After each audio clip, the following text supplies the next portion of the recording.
tinitingnan ko, binabasa ko yung saligang batas natin. Wala namang provision sa saligang batas na mandado ang Vice President to attend SONA. In other words, hindi siya requirement, no? So the Vice President may or may not attend the SONA, no, as he pleases. Kasi wala namang hindi siya requirement, no? Ngayon, alam naman natin ang katotohanan na anong mga hindi na lamat, no, yung namamagitan sa pagitan ng presidente, ng speaker at ng vice presidente. So I expect na hindi na rin mag-attend, no, si Vice President Sara Duterte kasi nga unless of course she would say so na pupunta siya, no? Pero from the looks of it, wala akong nakikitang dahilan para mag-attend siya.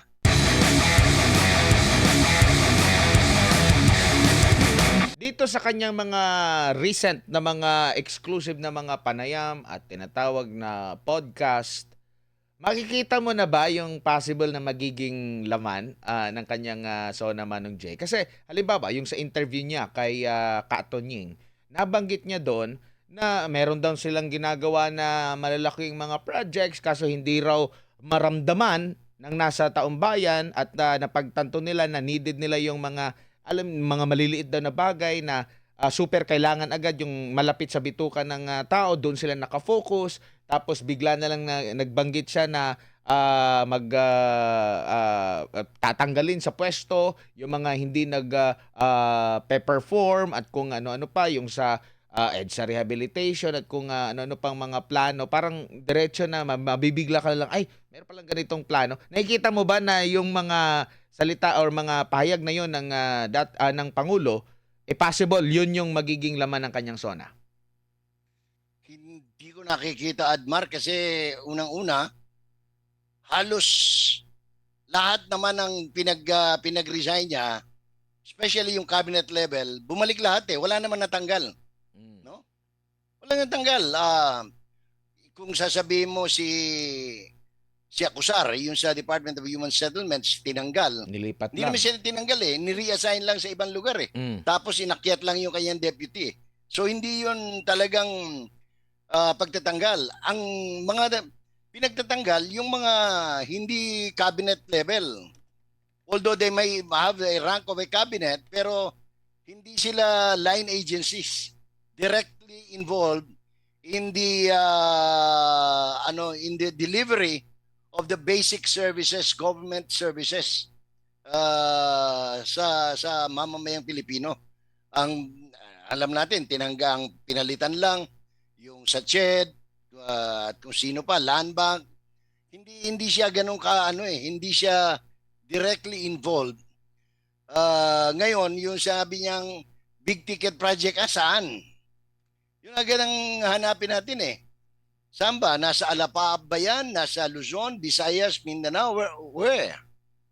And what is it? No? Kasi kung big ticket project, imposibleng maka-escape yan sa mata ng mainstream media and even the new media, yung social media. Hindi pwedeng unless ano lang ito, pabalat bunga lang, no? Pero kung talagang big ticket project yan, dapat alam ng tao, nakikita ng tao yan. Opo, no? Dito tayo. Unless he's talking about missile project, anong tawag nito, na big ticket sa kanila yun. Pero, yung mga Manong Jay, sites, no? speaking of big ticket, meron ba? Meron ka bang manaalala? I mean, itong subway, alam natin na kay Pangulong Duterte ito na naumpisahan, itong MRT7. Wala namang problema na ipagpapatuloy niya. Pero other than that na maganda sa the more the merrier, kumbaga, kasi sabi niya, build better, more. Nandun yung more eh. Pero kung ito pa rin... Tinitingnan ko kung ito ba yung tulay na mag-uugnay sa Cavite at Bataan. Wala rin eh. Hindi yun eh. Ito ba yung tulay na mag-uugnay sa Guimaras at Iloilo? Hindi rin, wala rin eh. Ito ba ang tulay na mag-uugnay sa Aklan at saka sa Mindoro? Hindi rin. So you're talking of big project eh. Ano ba bang big project? Sa dagat yan, ano? Sa Metro Manila naman, ang pinaka big ticket project diyan is the subway, no? Metro Manila subway or Skyway. Wala ka naman nakita. Hindi naman tayo bulag na araw-araw dumadaan tayo sa mga pangunahing lansangan ng Metro Manila. Wala naman tayong nakitang bagong Skyway or subway na natapos na, no? Or sinimula. Ang problema nga, alam natin, inalisan pa ng pondo yan sa GAA, no? Sa General Appropriations Act of 2025. So, ano ba, airport? Meron bang airport na international na ginawa na hindi natin alam? Wala akong alam eh. Ang alam ko lang na ginagawa ngayon na medyo may pag-asang matapos by 2028 ay yung Bukidnon Airport, no? Mhm. Other than that, wala akong nakitang, kasi yung dito sa Mlang, sa North Cotabato, hindi malabo pa rin matapos yun by 2028. Ano pa bang airport? Kahit naman yung airport na private partnership sa San Miguel, dyan sa Bulacan, hindi pa rin matatapos yan by 2028, no? Opo. So, yun, wala akong makita eh. Mm. Ngayon, kung nakikinig siguro si Auntie Claire at may alam siya, bay maganda siguro ibalita niya sa atin, no? Para malaman natin. Pero sabihin mo yung nakikita talaga ng tao, wala eh. Mm. Impeachment, baka yan ang kanilang major achievement. Oo, pero Yung kung pagpapa-impeach kasi wala na silang ibang pinag-usapan itong isang buwan kundi puro impeachment eh. mm. Nagigera na sa Middle East, impeachment pa rin ang pinagkakaabalahan eh. Oh.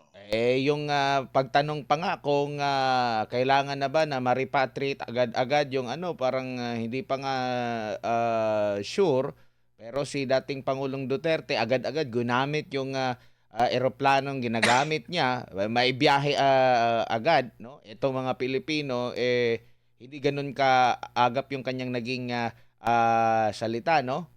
Pero yung nabanggit mo pala kanina na Bataan Cavite, naumpisan ito, yung simula mismo pagpaplano, panahon pa ito ni PRRD.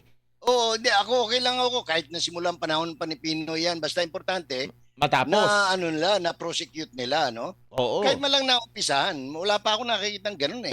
Ang sa akin naman, sa akin nga, wala tayong problema na ano, mas maganda nga yan, may pagpatuloy. Kasi si PRRD, nung naalala ko, nung nagprograma siya sa SMNI, sa Gikan sa Masa para sa Masa, sabi niya, wag niyo i-credit sa akin. I-credit niyo rin sa Oo. ano, yung mga Sa nakapagtapos Sa na gobyerno.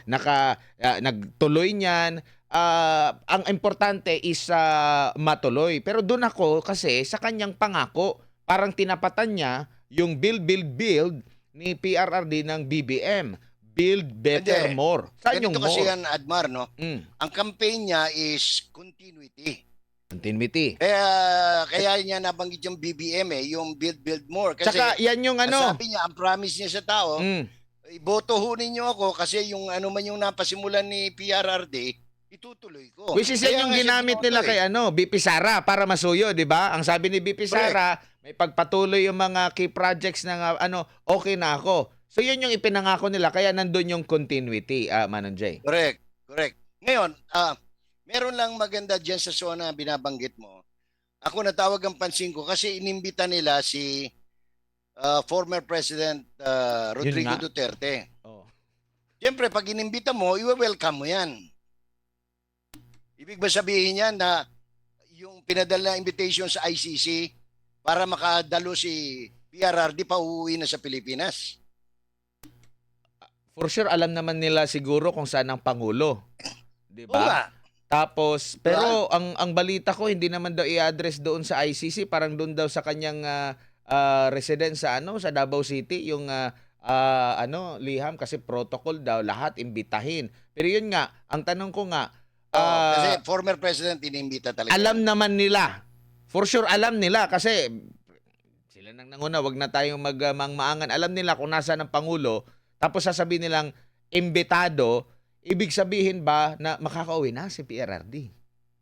Baka anticipated nila na by June 30, nasa Davao na si President Duterte. Kaya nila nabanggit yung inimbita nila, May interim pinadala release yung na. imbitasyon sa bahay. Kaso, hindi bansa ng Pilipinas yung sinasabing bansa na pwedeng kumupkup. Ganun ba? Oo, pero dito tayo, kay VP Sara Duterte. Pangalawang pagkakataon na ba ito na hindi siya dadalo? Pero yung una, ang nagsabi kasi na hindi dadalo, itong House of Secretary. Representative, 'di ba? Ng SecGen, no, na hindi dadalo. Wala pang pahayag dito ang VP kasi nakatanggap lang ng liham ang SecGen na ganito yung na hindi nga dadalo. Wala pa tayong alam kung anong dahilan. Remember, last time na hindi siya dumalo dahil itinalaga niya yung kanyang sarili bilang designated survivor na para sa at least kaalaman ng ating mga kababayan. Sa kasi ito na nag-umpisa pala sa gobyerno sa Estados Unidos pala nangyari itong konsepto na ito. Una nangyari yung konsepto na may isang opisyal ng gobyerno na sadyang hindi dadalo sa isang mahalagang pagtitipon kung saan nandoon yung mga matataas, kabilang ng presidente, matataas na opisyal ng gobyerno at iba pang opisyal ng bansa. Ginagawa ito para matiyak na merong taong matitirang buhay at may otoridad na mamuno sa gobyerno. So, diniligate niya yung kanyang sarili bilang designated survivor. Manong Jan, masasabi mo rito? Si Presidente, spare tire yan. Ibig sabihin, kung tutusin mo, walang dapat trabaho yan. Magantay lang siya matigok, mamatay yung Presidente. Or, incapacitated. No? Yan ang role ng dahil hindi na siya cabinet member So in other words, wala nang expected na trabaho. Ngayon, tinitingnan ko, binabasa ko yung saligang batas natin. Wala namang provision sa saligang batas na mandado ang Vice President to attend SONA. In other words, hindi siya requirement, no? So the Vice President may or may not attend the SONA, no, as he pleases. Kasi wala namang hindi siya requirement, no? Ngayon, alam naman natin ang katotohanan na hindi na lamat, no, yung namamagitan sa pagitan ng presidente, ng speaker at ng vice presidente. So I expect na hindi na rin mag-attend, no, si Vice President Sara Duterte kasi nga unless of course she would say so na pupunta siya, no. Pero from the looks of it, wala akong nakikitang dahilan para mag-attend siya. Opo, no? Siguro, ano ba sa tingin mo kung dahil ba na, wala rin namang sinasabing yung mga ipinangako. Kasi nababanggit na rin niya ito sa mga pahayag niya sa nakalipas, no? Yung mga ipinangako, ganito, ganyan. So parang hindi siya interesado dahil same as useless, Manong Jay. Totoo yan. Alam mo, kung sakali man na hindi siya pumunta, may rason Kasi unang-una, binalahuran na nila yung Vice President. Inalisan ng pondo, binawasan ng pondo. Tapos ginawan pa ng kaso, nag-fishing expedition pa. Nag-impeachment na, nag-file sa kaso sa NBI, nag-file ng Quezon City Police. Tapos ngayon, nag-file na naman ng panibagong kaso sa Ombudsman. Ang tawag ng mga abogado riyan, fishing expedition. Kung saan-saan ka nagpapile ng kaso, para pareho naman ang ina-argue mo, the same as being presented doon sa impeachment against her. No? So, tingnan natin kung, alam mo, natatawa ka na lang kung ikaw ay student of law or student of political science, talagang matatawa kang naiinis sa nangyayari. Oo nga, nandun yung mga nagpa-impeach sa kanya. Daan-daan yun na hindi naman lahat nagsasalita laban sa kanya. Pumirma lang. Nung tinanong ng taong bayan, yung kanilang constituents, bakit ka pumirma, ang palusot na nila, kung hindi ako pipirma baka wala tayong ayuda, which is marami yan Oh, sa mga video, di ba? sinabi yan. Sinabi, marami, halos lahat sila, yun ang sinabi. Yung tiga Caloocan, si Congressman Pimentel sa Surigao, lahat sila, yung sa Bukidnon, no? Yung sa Cagayan de Oro, ganun din ang sinabi. Halos lahat, pati yung congressman namin dito, ang kaisa-isang congressman from Davao Region na pumirma, ang dinadahilan niya, kung hindi daw siya pipirma, walang pondong pupunta sa Davao del Sur. So, kumbaga, hinostage nila. Ngayon, ang tanong nga riyan sabagay, meron pang, ano pa tayo ngayon, Petsa 20, meron pang 10 days, no? Ang House of Representatives, kung sasagutin nila, no? Yung, yung remand, no? Yung ng kanilang impeachment, articles of impeachment, at ma-justify nila na ito ang bukod-tanging impeachment na hindi kasali yung tatlo. Ewan ko paano nila mamagicin yun, no? Paano nila bubulagin yung Senate Impeachment Court doon sa katotohanan may naunang tatlo at itong pang-apat ay siya bukod-tanging impeachment for the year, no? So pero ang balita ko, lahat sila as of this very hour ay wala pa silang hindi sila makasagot-sagot dahil pag sinagot nila ng pabalang, nagsinungaling sila, masisira sila. Pag sinabi nilang katotohanan, sira din sila. Any which way they act, anong tawag nito? Yun ay kung meron pa. Merong mga maiingay. I think about 11 of them from the original 215 or more.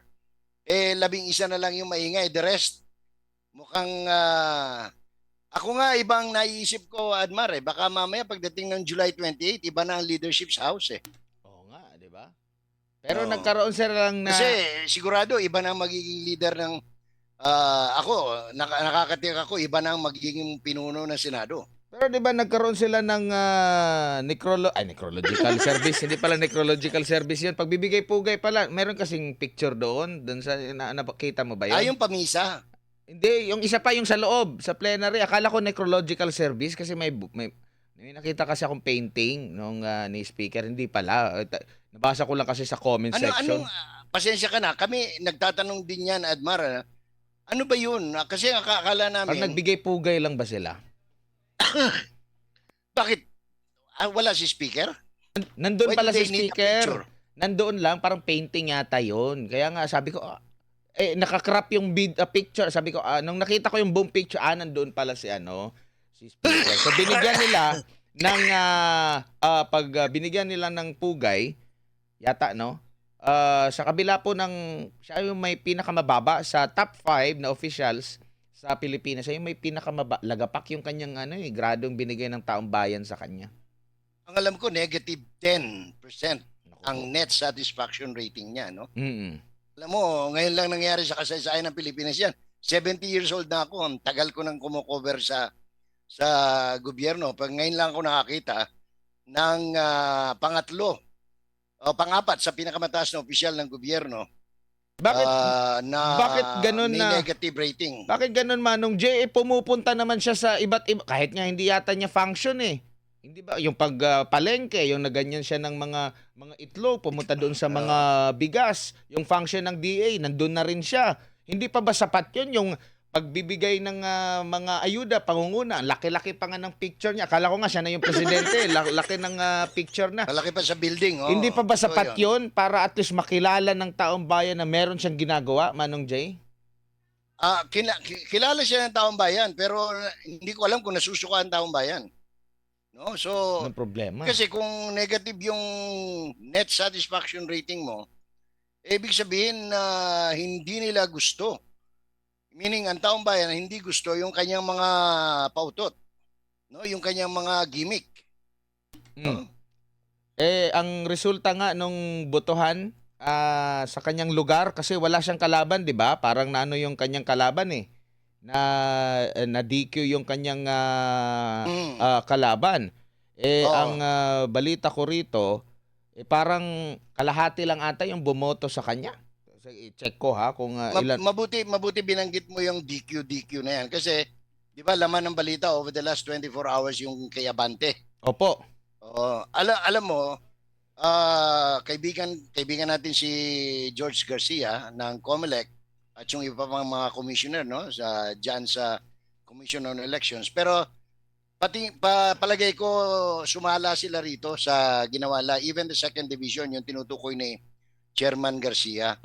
Kasi malinaw ang tuntunin, patakaran at batas na kapag ka ang isang kandidato ay na-qualify na isama sa balota, ibinoto ng tao na nabilang ang boto at nanalo, nadeklara at nakapanumpa na, hindi na pwedeng pangyalaman yan, lalo na sa kaso ng miyembro ng Kongreso. Kung may problema, disqualification or whatever, kailangan ng reklamo, doon didinggin yan sa House Tribunal.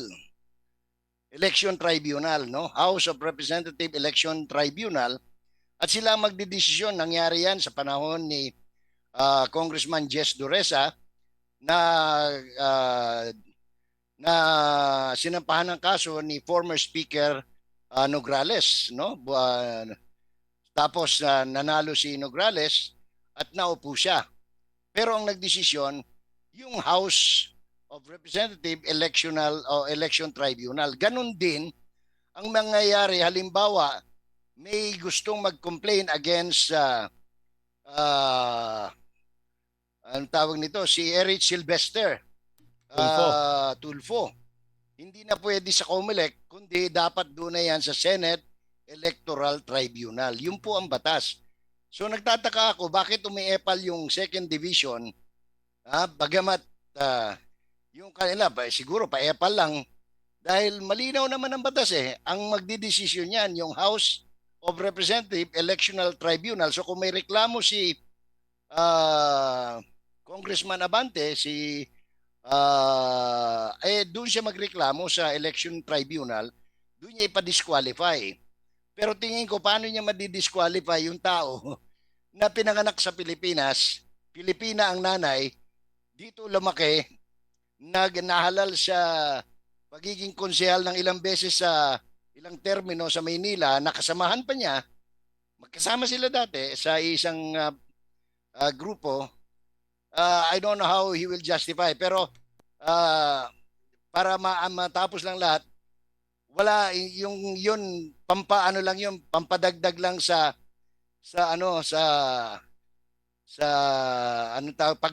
pampakalma siguro sa high blood ni Abante, pero he will never take a seat. Opo. Tatalo siya Hindi pwede na yung binoto ng tao can you imagine kung pauupuin siya, ang tawag sa kanya is the Honorable Bienvenido Benny Abante, selected congressman of the 6th District of Manila. Hindi elected. Diba? Hindi elected, selected by COMELEC. So, COMELEC selected. Diba? Ang pangit. Sabi nga sa comment section, kung ganyan pala, wag na tayong maghalalan. Maghalalan at mangampanya sa distrito mo. Doon na lang tayo mangampanya sa COMELEC. Yung sa tatlong commissioner. Pagpadagdag lang yun sa sa pusta or whatever. Ito, Manong Jay, kasi nabasa ko yung resolution ng COMELEC pala. Nakatutok sila doon sa tatay. No, dahil meron yatang patakaran na magiging naturalize yung tatay. Kasama ka sa magiging naturalize yung anak kung unang na-naturalize yung tatay mo. Bago kay pinanganak. So, ang nangyari pala dito, pinanganak na siya bago naging naturalize yung tatay niya. Pero, kahit pa nauna pa yung tatay na naturalize, married to a Filipina siya. Yun nga, doon nakatutok yung resolusyon doon sa tatay. Na ngayon, basahin ko lang. Nakalimutan nila may nanay. Hindi pwedeng maging tao si Joey Uy na walang nanay. Dili man siya gikan sa liking kawayan. Ito yung official statement ni Joey Uy. Okay? Kasi ang boto niyang nakuha 64,746. Si Benny Abante 63,358. Sabi dito sa official statement ni Joey Uy, na quote, "Marami pong lubang na bahala at nagkaroon ng kalituhan sa inilabas na resolusyon ng Commission on Elections patungkol sa di manoy aking questionableng pagkamamamayan. Ipinanganak po ako sa Santa Mesa, Maynila. Ang aking ama ay naturalized Filipino. Di ba ang sinasabi, natural born citizen, yung pwedeng tumakbo. Ang aking ama ay naturalized Filipino kasi nga Chinese. Ngunit ang aking ina, nakabold ito natural born Filipino. Kung ang iyong ina ay natural born at ang Pilipinas ang iyong lupang sinilangan, automatic, sabi niya, di ba natural born Filipino? Ako po ay Pilipino, lumaki, nag-aral, nanirahan at patuloy akong nagsisilbi sa lungsod ng Maynila bilang konsehal mula pa noong 2004. Nagsalita na po ang mamamayan ng ika-6 na distrito kung sinong nais nilang maging kinatawan sa Kongreso sa pamamagitan ng isang malay at demokratikong halalan. Sana naman po ay mapakinggan ang kanilang boses. Vox Populi, Vox Dei. The voice of the people is the voice of God. Ang boses ng taong bayan, siya ring tinig ng kalangitan. Hangad ko lamang ang may pagpatuloy ang mahigit 2 dekadang paninilbihan sa aming mahal na distrito sa East ng Maynila. Basta ang malinaw dyan, hindi siya cesarean.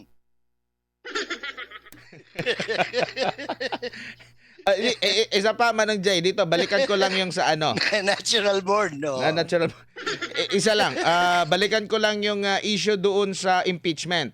Kasi nga, nabanggit ni BP Sara na merong pumirma lang nang walang alam itong mga kongresista doon sa kanyang impeachment at meron ding kapalit na pera. Hindi alam yung kanilang pinirmahan, may kapalit na pera yung kanilang pagpirma. Pero itinanggi ito ni intriga lang daw. Sabi ni Princess Abante, speaking of Abante, anak ito ni Hindi naman, wala naman siya nung nang magkapirmahan doon eh. Oo nga. So yan, kung si Auntie Claire pa yan, fake news yan. Pero ang kapansin-pansin, Manong Jay, ang nagsasalita hindi nakita ni Auntie Claire yan. Oo nga. Ang kapansin-pansin, ang nagsasalita kaugnay sa impeachment, ito lang nasa House Prosecution Panel. Bakit hindi nagsasalita yung kahit hindi ka sa prosecution, ibig sabihin pumirma ka, naniniwala ka na guilty ang pangalawang Pangulo. Bakit sila lang, yung mga pangalan, lumutang na pangalan na magiging bahagi ng prosecution panel, sila lang yung nagsasalita. How about yung iba pang daan-daan? Kaya nga gusto ni Vice President Sara na magkaroon ng trial eh. Kasi lahat yan ipapasumon nila. Yan 215 at mahigit pang congressman, isa-isang lilitsunin yan doon sa impeachment court ng 16 na abogado plus, no? Ikaw, halimbawa, Congressman Tarpulano, pumirma ka ba doon sa anong tawag nito? Lahat yan. Can you imagine? Lahat sila magiging hostile witness ng nasasakdal. Kalaki kahihiyan, no? Oo nga. Kaya sila bantulot na sagutin yung remand. Kasi pag sinagot nila yon at sinabi lang, di magtatakda ngayon ng impeachment court ng pagdinig. Di masisimula na. Kaya nga, takot sila actually eh. Dahil they have more to lose and nothing to gain. Dahil unang-una, makukwestiyon yung constitutionality ng fourth impeachment. Dahil unang-unang kukwestiyonin yan yung jurisdiction ng articles of impeachment, no? May karapatan bang dinggin ng Senado ng impeachment court ang isang maling articles of impeachment, no? Number 1 kagad yan. Makalusot man yan, ang dami nilang ipaliliwanag. Opo. Bilang panghuli na lang, Manong Jay, kamakailan lang nabisto ng OpenAI, yung nasa likod ng ChatGPT, na may isang PR firm na ginagamit yung kanilang application, itong ChatGPT, para makalikha ng mga inorganic na mga komento anti-BP Sara Duterte, pro Marcos. At yun yung kanilang kinaka-copy-paste doon sa mga posting, may kaugnayan dito nga kay BP Sara, pampagalit siguro or pampahimok ng mga netizen na ganito talaga ang daming mga ano. Pero inorganic siya, which is parang labag sa kanilang patakaran at malinaw din na labag sa patakaran ng mga social media, lalo na kung hindi pala totoo na tao yung nagkokomento doon, no? Parang inorganic nga, no? Artificial. Parang spam ang dating. Anong ano mo dito? Lalo na lumalaban ang gobyerno daw ngayon sa fake news. Isang taon na ang mahigit na simula nung lumabas yung Fiona, yung salitang Fiona. Nung lumabas yun, kinausap ko na yung mga kaibigan nating mga eksperto, no, sa IT. Talagang sila noon pa sinasabi nila, this is a troll, anong tawag nito, troll company using whatever. Ngayon lumabas, AI siya. Hindi lang mag-isa yan. Kaya nga, ito na nga kung ano-anong investigasyon na kaletsehan na ginawa nung TRICOM, no? TRICOM, Quadcom. Lintik lahat pala ng violator, puro sa gobyerno. O di ba? Lumabas ngayon. O sino bang mga nagpapakalat ng mga maling balita? Using AI, using even natural people, o bayad na mga vloggers or commenters. O di malinaw na ngayon. Ngayon, anong mukhang ihaharap ngayon nitong mga taga-TRICOM? Pinagluloko nila yung mga tao, meron pa silang pinakulong. 'Di ba? Ilang buwan pinakulong si Grijaldo at pinipilit nilang magsinungaling. Oh. Kaya ito po mga kaibigan, hindi natutulog talaga ang Diyos lumalabas talaga. Isipin mo out of nowhere, nabisto yan, ibig sabihin, imagine mo tapos ang pinambayad dyan, pera pa ng taong bayan, no? Taxpayers money. Kaya, And nabanggit din ni BP Sara kasi tinanong siya kung magsasampa siya ng kasabi niya. Well, hindi na kasi grabe na yung kahihiyan. Kasi nalaman kung sino yung anong PR firm yun, may-ari yata ng STI. Kina Jagger, Oo. tangko, no? Opo, tapos ang ano pa pala dito, Manong Jay, hindi lang daw yun. Meron pang nakuhang Marami yan. information na marami pa pala. So ang tanong, sino ang nasa likod nito? Magkano ang dahilan? Sus Mario Joseph, tinatanong pa ba yan? Kaya, ano ay sabi dun sa Yes FM ba yan o sa yung sa sa FM na Oo. kailangan pa bang i-memorize yan, Ayun, Atmar? Love Radio. Oo. Kailangan pa bang Oo, i-memorize? diba? Kasi alam mo na, kung anti-Duterte, pro Marcos, ang talagang magiging suspect niyan, yung nasa administrasyon or yung mga kaalyado ni Marcos Jr. Alangan naman gagastos ng Tingnan mo malaki. na lang, Yung mga tingnan na lang nila yung mga account nila Jared Pulido, nila Jerry Javier, kung sino-sino pang mga loyalista, meron pang Adobo Chronicle diyan. Yan mga tao yan, hindi AI yan. Pero hindi yan inimbita sa TRICOM. Kasi nga targeted yung kanilang plano Unfortunately for them, it didn't work. Kasi nga, kabuktutan yung plano tingnan mo, minalas-malas tuloy pati si Fernandez na talo. Si Abante, talo. Di ba? Si Zamora, si Pami Zamora, natalo. May gaba